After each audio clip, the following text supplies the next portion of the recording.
Self-preparation. Be ready for tomorrow by doing all that you can today, setting your goals. Set a goal that will make you stretch for what it will make of you to achieve it. What a brand new reason for setting goals. What an all-encompassing challenge to have a better vision of the future, to see what it will make of you to achieve it. And here's why. The greatest value in life is not what you get. The greatest value in life is what you become. The major question to ask on the job is not, what am I getting here? The major question to ask is, what am I becoming here? It's not what you get that makes you valuable. It's what you become that makes you valuable. Set the kind of goals that will make something of you to achieve them. So there you have the two components of positive self-direction. Number one, self-knowledge, knowing who you are and what you want to do with your life. And number two, self-preparation, getting ready for the opportunities before they come your way. You need both aspects for positive self-direction, figuring out who you are and what you want, and being prepared for the day you reach your goals, being ready, being worthy, becoming the person you need to be in pursuit of what you want. What good is an opportunity if you're not prepared to take advantage of it? It's no good. Won't do a thing for you. Be prepared. Now here's what's called the self-knowledge acid test. Quickly, without thinking too much about it, quickly list your 3 most important long-term work-related goals. Is it a client you've been trying to sign for several months? Is it a major sale you've been trying to make? Is it a promotion? Is it a partnership in the firm? Quickly list your 3 most important long-term work-related goals. Achievements that you want to make. Achievements that will take a while to get. Write them down. Again, without thinking too much about it, quickly list your 3 most important personal and spiritual goals. Things that will make a difference in your personal life. Is it going to church more often than holidays? Grasping all you can from the Sunday sermon? Is it spending more quality time with your kids? Is it turning the TV off during the dinner hour and actually talking about the important things in life with your family? Is it making more dates with your spouse? Is it planning a much-needed family vacation? What is it? What are the important goals in your personal and spiritual life? Is one of them making a conscious effort to exercise more, to eat better, to lose some weight, to get in shape? What are the 3 most important personal and spiritual goals that you have? Write them down. Doesn't matter what they are, just write them down. Now, take some time to really visualize what the achievement of these goals would look like. What does your future hold for you if you landed that big client? What does your future look like if you got that promotion? If you spent more time with your family? If you planned more outings with your spouse? What does your future look like? Really spend some time on this now. It's important stuff. What does it all look like? Ask yourself, is this really my goal? Is this truly what I want? Is it a positive goal? Is it important enough to me to become what it takes to reach this goal? Is it mine? Is it worth it? If your 3 goals on the career side and 3 goals on the personal side don't stand up to these questions, you need to take some time to carefully redefine a few things. Redefine your list. Redefine where it is that these goals came from. Redefine what actually is important to you. Redefine how hard you'll really work to get them. Now, there are 2 parts to this goal setting and redefining process. There's 2 parts. Number 1, don't set your goals too low. An interesting thing that we teach in leadership, don't join an easy crowd. You won't grow. Go where the expectations are high. Go where the demands are high. Go where the pressure is on to perform, to grow, to change, to develop, to read, to study, to develop skills. Now here's the second part on setting goals. Number 1 is don't set your goals too low. Number 2 is don't compromise. Don't sell out. There were some things I went for back in those early years that I paid too big a price for. If I'd known back then how much it was going to cost me, I never would have gone for them. But I didn't know. Don't sell out. An ancient phrase says, count the cost. Count the cost if it won't make you happy to get it. If you become less in your pursuit of getting it, if it's not worth the life you'll lead after you get it, it's not worth it. Now let's talk a little more about self-preparation. Self-preparation has 2 benefits. The first benefit of self-preparation is that it moves you toward your goal. You've already got it in mind. You know where you want to go. You're getting ready for it. You're doing all the things you're supposed to do. And by getting ready to achieve your goals, you're moving closer to your goals. That's how it works. The second major benefit to self-preparation is that it refuels your ambition. Your activity refuels your ambition. The things that you are doing today are getting you ready for tomorrow. It's exciting. You know that you're getting closer every day. Ambition must be kept alive, be kept active, must continue to move forward. Otherwise, you're just daydreaming. You must keep active, keep moving forward so your ambition can fuel you, motivate you, get you where you want to be. Self-preparation. The benefits are, number 1, it moves you toward your goals, and number 2, it refuels your ambition. Be prepared. Get ready. This method of self-preparation involves 3 steps. Step 1. Carefully consider where the next opportunity for reaching your goal will originate. Where will it come from? Will it come from networking with your colleagues? Will it come from reading the last book that you bought? The book that's still sitting on your shelf waiting to give you some answers? Will it come from you taking the time to think it out? Where will it come from? The next opportunity that will push you forward. If you don't know, here's what you have to do. For each major goal of yours, the top priorities on your list, for each of these, take out a separate piece of paper, 1 single sheet per major goal, write down your goal at the top, and start listing all reasonable resources. Write down every possible place that you could find the opportunity to achieve this goal. And with each resource, classify them. Ask yourself, is this resource a sure thing? A good bet? About even chances? Unlikely? A long shot? Ask yourself these questions and classify all of the resources you have written down. That's the first step. The second step in this method of self-preparation is to make sure you know what you need to do to be prepared for your opportunities. Take your sure things first. Figure out what you need to do to be prepared when they happen. Break down your preparation into concrete steps. Make sure that you know exactly what you have to do to take advantage of the opportunity when it comes your way. Let's say that one of the top priorities on your career list of goals is to get this new client. Let's take it 1 step further to say that on your resource list for this goal is to have a lunch meeting with a friend who just happens to be the mentor of the client you're going after. Is this friend of yours a sure bet on your resource list? Well, let's say he is. I mean, you know this guy is a tremendous consulting source for the client you want. The client you want really listens to the opinions and advice of your friend. So you're getting ready to have lunch with your friend. What do? You've got to make sure that you're up on all the knowledge and the industry data that will impress your friend. Make him realize that he knows someone who could benefit from your knowledge and your vitality and your spirit and your experience. Impress him.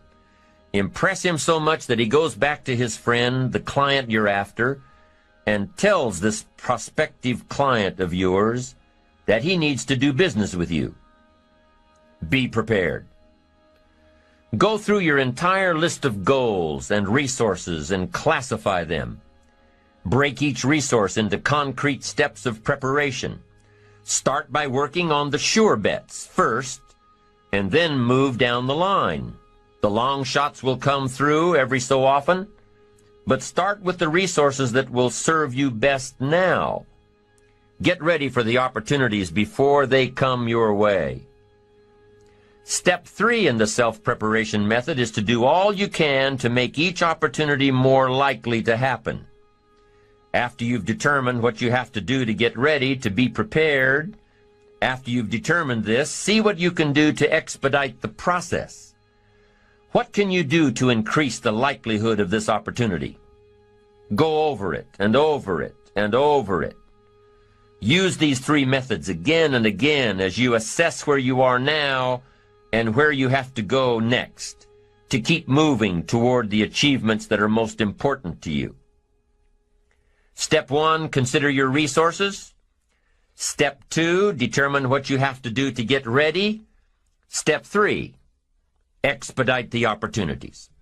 And by the way, this method of self-preparation works wherever you are in your journey, whether you're close to your goals or whether you're just starting your journey of self-direction. This method works. Have working knowledge to draw from. Continually work on yourself in preparation of where you want to be.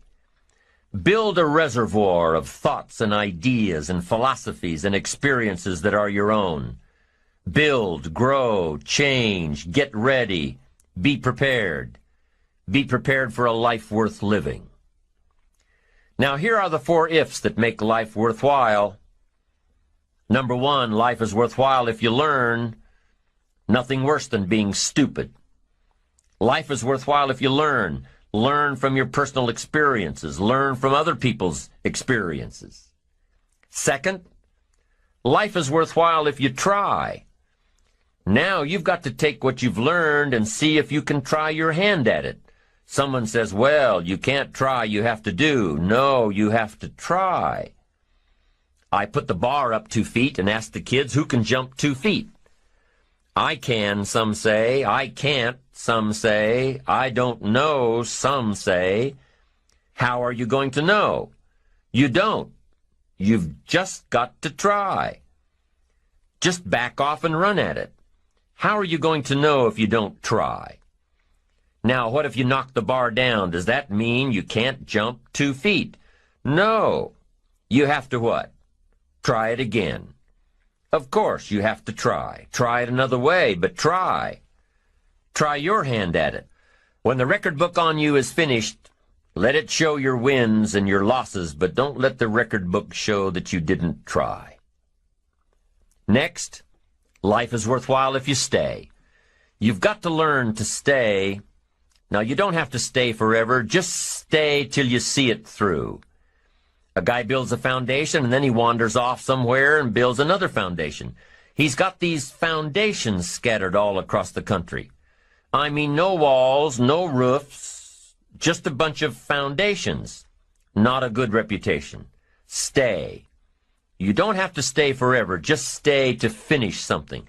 Don't fall into the trap of less than refined sophistication. Stay till it's over. The 4th if that makes life worthwhile, 1 is if you learn, 2 is if you try, 3 is if you stay, and 4th if that makes life worthwhile is if you care. Caring is a unique human experience that is so vital and so powerful and so all-encompassing and so far-reaching. If you care at all, you'll get some results. If you care enough, you can get magnificent results. To lead a life worth living, you've got to learn, you've got to try, you've got to stay, and you've got to care.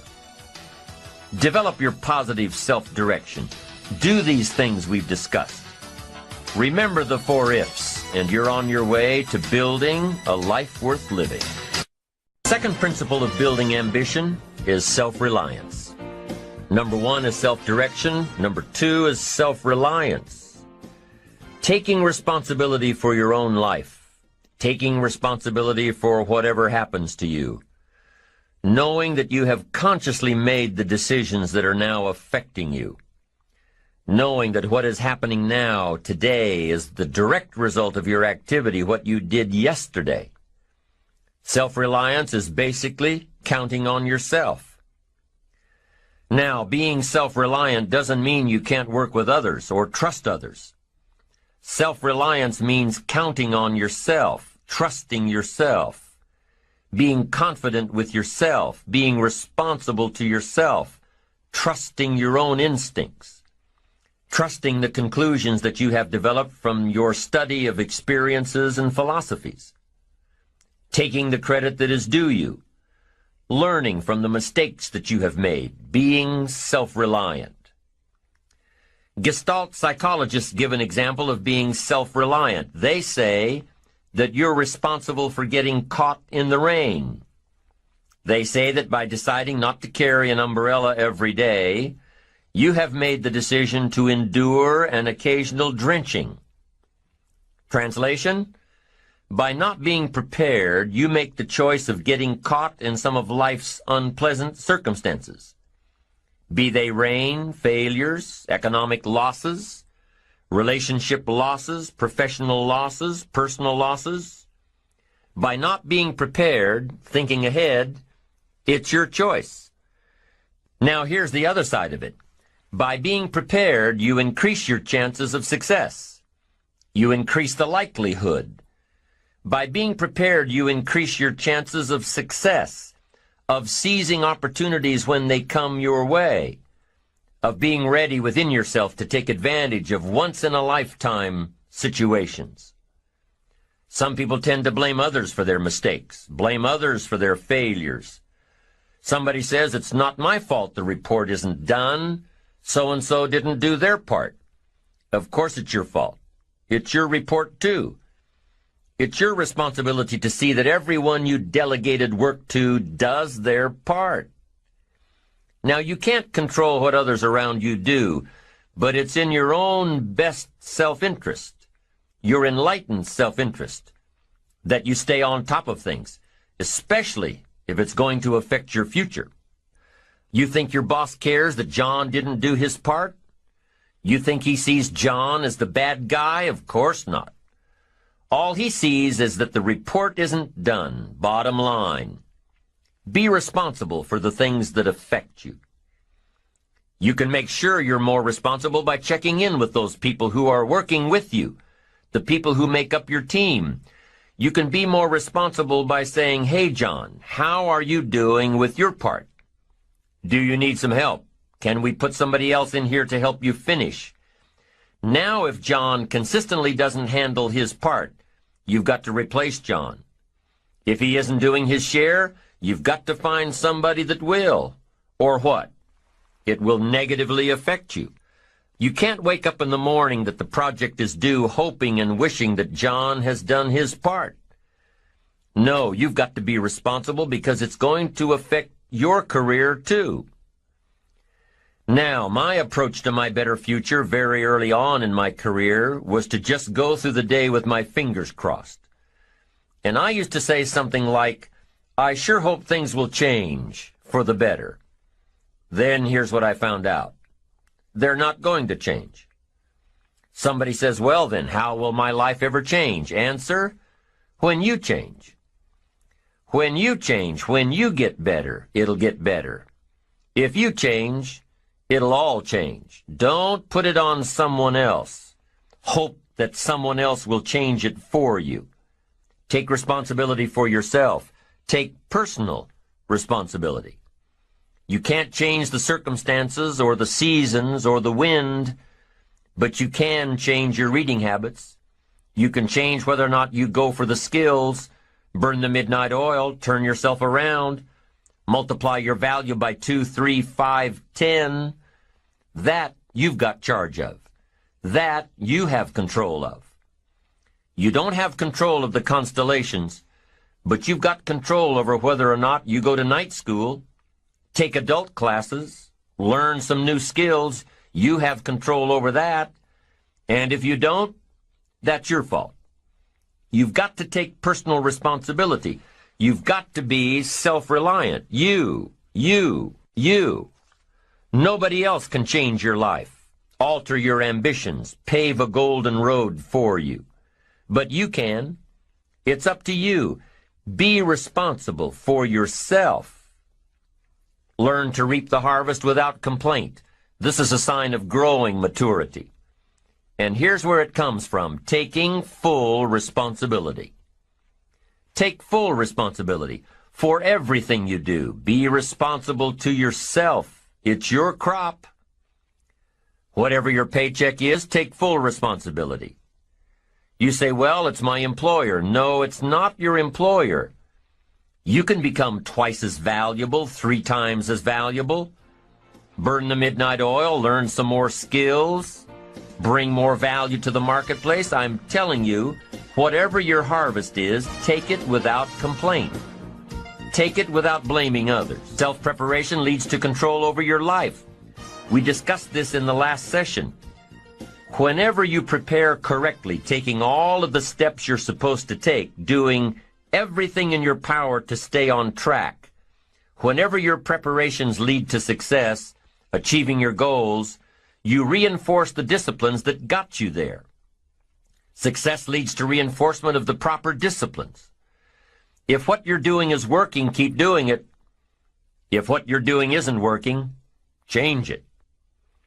When you are doing all that you can possibly do and are successful at reaching your expectations, keep doing it. Success is a reinforcement. Psychologists call this positive reinforcement. We all know about positive reinforcement. That's how we train our dogs. That's how we teach our kids. That's how the trainers at SeaWorld can get a killer whale to do tricks and follow commands and work side by side with humans, by positive reinforcement. When you bring a brand new puppy home and try to teach him not to mess in the house, what do? You reward him for going outside or scratching at the door. When you're trying to get your toddler out of the diaper stage, what do? You reward her with special presents, make her feel special for learning something new. When you're trying to get your older kids to crack the books and study, what do? You reward them when they get good grades. You teach them that the skills they are developing now will have great positive effects on their lives later. But you reward them now. This is positive reinforcement. Learning that there are rewards for doing something good, something worthwhile, something of value. The greater the value, the greater the reward. The better you do, the better your reward. The greater the value, the greater the reward. A bigger paycheck, a better house, financial freedom.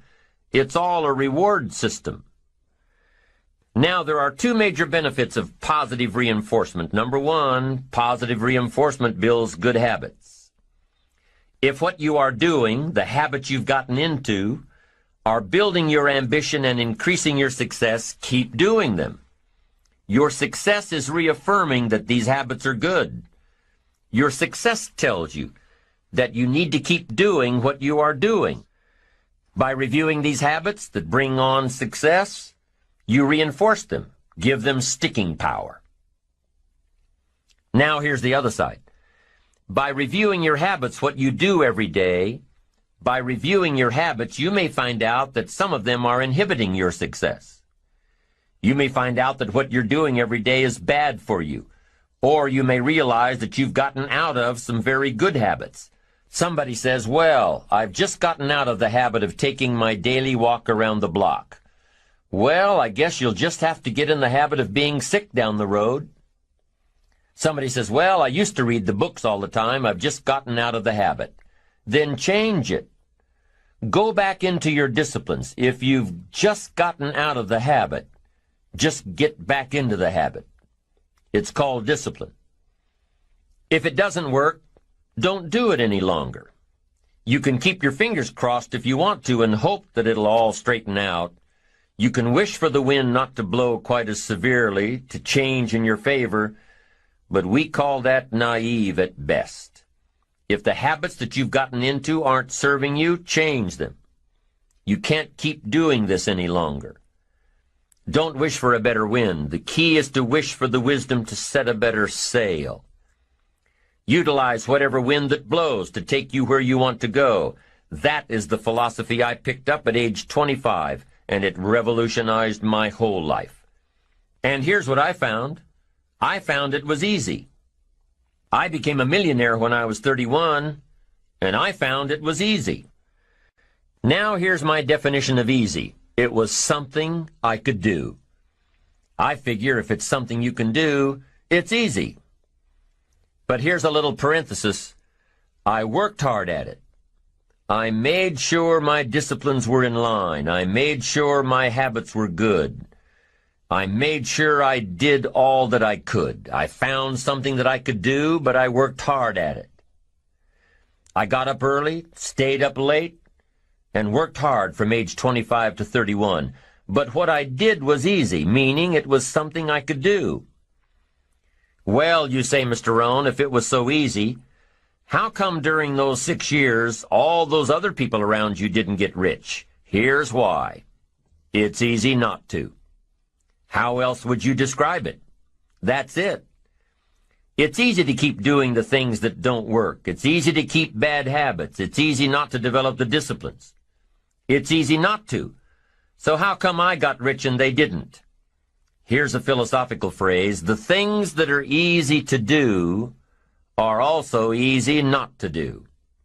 That's the difference between success and failure, between daydreams and ambitions. Here's the key formula for success. A few disciplines practiced every day. And those disciplines have to be well thought out. What should you spend your time doing? Don't waste your time on things that aren't going to matter. But a few simple disciplines can change your whole economic future.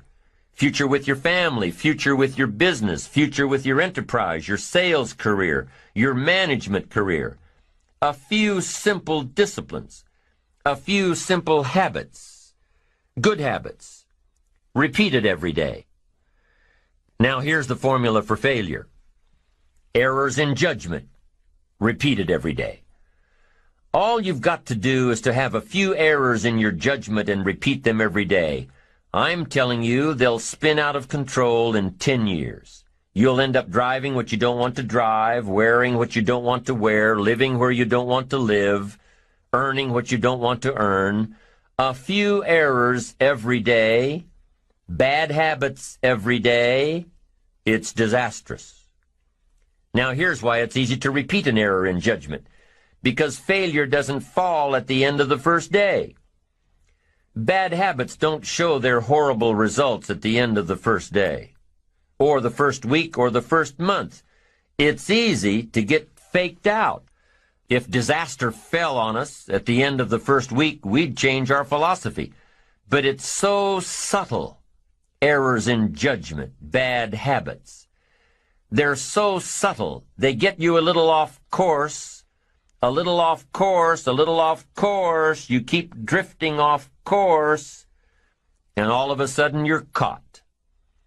So you've got the choice right now of one of two easies, easy to do or easy not to do.